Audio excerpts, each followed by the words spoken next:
నమస్తే. Welcome to our channel. నేను మీ అనిల్. వల్లభనేని వంశీ వైసీపీలో ఇప్పుడు కీలకంగా మారిన నేత మనకైతే తెలుసు. గన్నవరంలో గతంలో టీడీపీకి తను సపోర్ట్ చేస్తూ టీడీపీ నాయకుడిగా ఉన్న వ్యక్తి సడన్గా ఏదైతే 2019 ఎన్నికల తర్వాత మరి వైసీపీకి దగ్గరైన దాఖలాలు మనకైతే కనిపిస్తూ ఉన్నాయి. ఇప్పుడు తనకైతే కొంత ఉచ్చు బిగుతుందని కూడా మనకైతే క్లియర్ కట్గా కనబడతా ఉంది. వల్లభనేని వంశీ ఏదైతే గతంలో టీడీపీకి సంబంధించిన కార్యాలయాలు కానీ టీడీపీకి సంబంధించిన నేతలపైన మరి దాడి చేసిన కేసులలో అయితే తన యొక్క అనుచరులు తనపైన అయితే కేసు ఫైల్ అయిన విషయం కూడా మనందరికీ తెలుసు. దాంట్లో భాగంగా గతంలో ముందస్తు బెయిల్ కోరి వల్లభనేని వంశీ గారు అయితే కొంత తప్పించుకున్న దాఖలాలు అయితే కనబడతా ఉన్నాయి. ఇప్పుడు పోలీసు వాళ్ళు కీలక నిర్ణయం తీసుకోవడం వల్ల వల్లభనేని వంశీ గారికి అయితే అరెస్టు తప్పదా అన్న నేపథ్యం అయితే కనబడతా ఉంది. ఇప్పటికే వల్లభనేని వంశీ గారు విదేశీయులకి వెళ్ళాలని ఆలోచిస్తా ఉన్న నేపథ్యం అయితే కనబడతా ఉంది. ఏదైతే గతంలో టీడీపీకి సంబంధించిన కార్యాలయాల పైన కానీ వాళ్ళ నేతల పైన మరి ఈయన దాడి చేశాడు, వీళ్ళ అనుచరులు దాడి చేశారనే కేసులో ఇప్పటికే పలుమార్లు నోటీసులు అయితే వల్లభనేని వంశీ గారు అయితే అందుకున్న దాఖలాలు మనకు తెలిసిన విషయమే. ఇవన్నీ గవర్నమెంట్ ఏదైతే కూటమి గవర్నమెంట్ ఏర్పడిన తర్వాత తన పైన చర్యలు తీసుకునే విధంగా అయితే కొంత ఉచ్చు బిగిందని కూడా మనం అయితే క్లియర్ కట్గా కనబడతా ఉంది.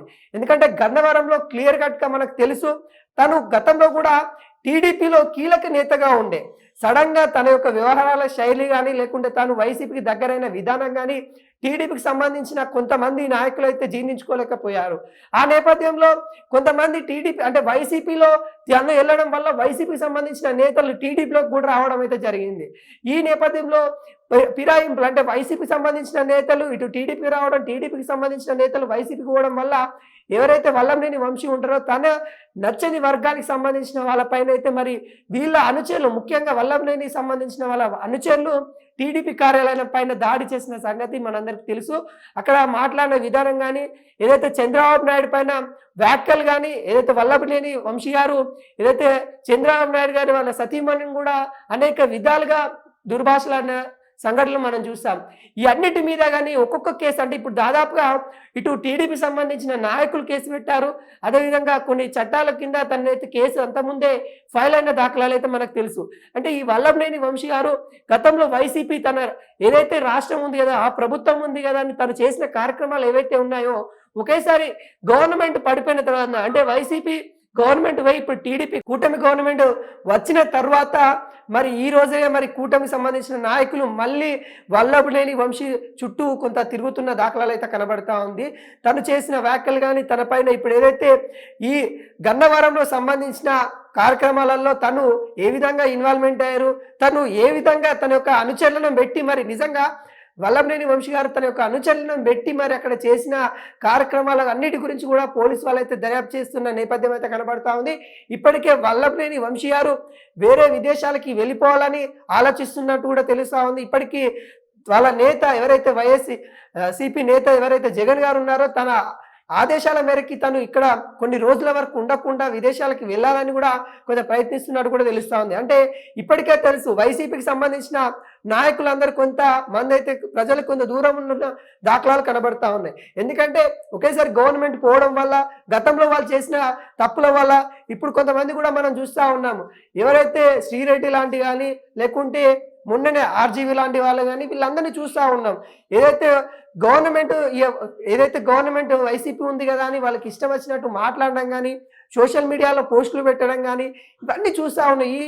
ఈ నేపథ్యంలో వాళ్ళపైన కేసులు అవుతా ఉన్నాయి. ఇప్పటికీ కొంతవరకు ఈ కూటమి ఏదైతే ఉందో ఎన్డీఏ కూటమి ఉంది కదా, ఆ కూటమికి సంబంధించిన ఈ గవర్నమెంట్ ఏర్పడిన తర్వాత కొంతవరకు అయితే మరి అక్కడ జరిగిన తప్పిదాల మీద అయితే కేసులు ఫైల్ అవుతున్న దాఖలాలు కనబడుతుంది. దానిలో భాగంగానే వల్లభనేని వంశీ గారు కూడా చుట్టూ అయితే కేసులు అయితే తిరిగే ఛాన్స్ అయితే కనబడుతుంది.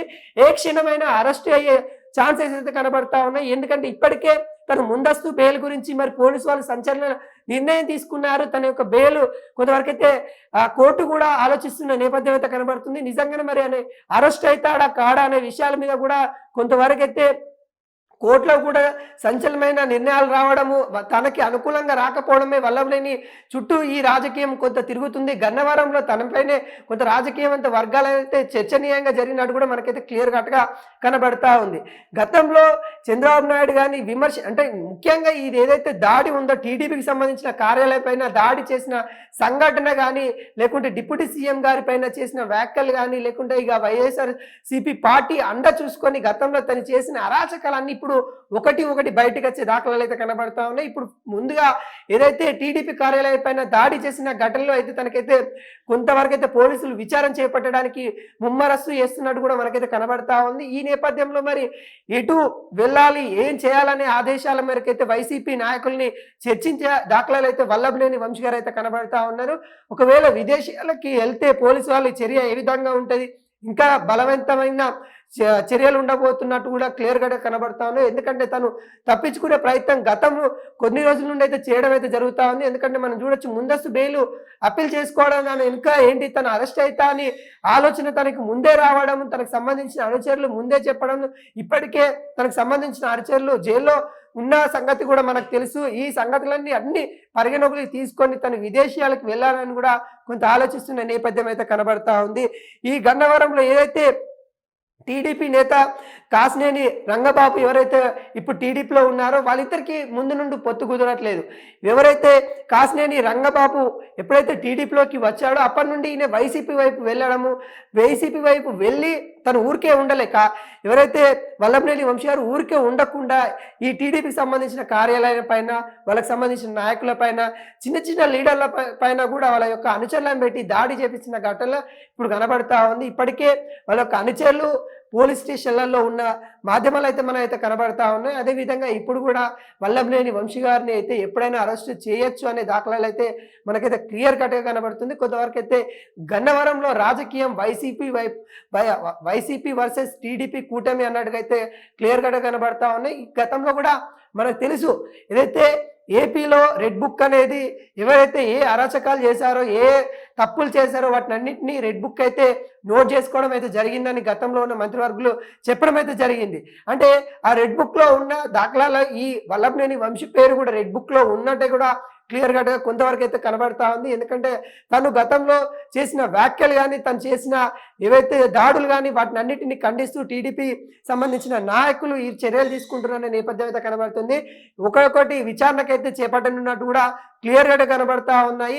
వల్లభనేని వంశీ గారిని ఏ క్షణమైనా అరెస్ట్ చేసే ఛాన్స్ అయితే కనబడతా ఉన్నాయి. గతంలో చేసిన తప్పులు ఇప్పుడు కొంత ముప్పై ఛాన్స్ అయితే కనబడతా ఉన్నాయి. ఈ నేపథ్యంలో వైసీపీ నాయకులు కూడా కొంత ముమ్మరస్సు అలర్ట్ అయిన దాఖలాలు అయితే కనబడుతుంది. ఒకవేళ వల్లభనేని వంశీ గారిని అరెస్ట్ చేసేది ఉంటే వైసీపీ నాయకత్వం గన్నవరంలో హల్చల్ చేయాలి, ఖచ్చితంగా కొంత ఉద్రిక్త పరిస్థితి తీసుకొని రావాలన్నట్టు కూడా కొంత ఆలోచిస్తున్న నేపథ్యం అయితే కనబడతా ఉంది. ఈ ఒకవేళ వల్లభనేని వంశీ గారి వైసీపీలో ఉన్నారు కాబట్టి మరి గన్నవరంలో ఇలాంటి ఏమన్నా చోటు చేసుకుంటే మరి ఏ విధంగా ఉండబోతా ఉంది, నిజంగానే వల్లభనేని వంశీ గారిని అరెస్ట్ చేస్తారనేది అయితే మనం అయితే ముందు అయితే చూడబోవాలి. కానీ తన మెడకైతే దాదాపుగా 12 నుండి 10 కేసులు అయితే ఇప్పటికే ఉన్నట్టు కూడా మనకైతే క్లియర్ కట్గా కనబడతా ఉంది. మరి వాటిపైన ఎటువంటి నిర్ణయం తీసుకోవాలో మనైతే క్లియర్ కట్గా చూడబోవాలి.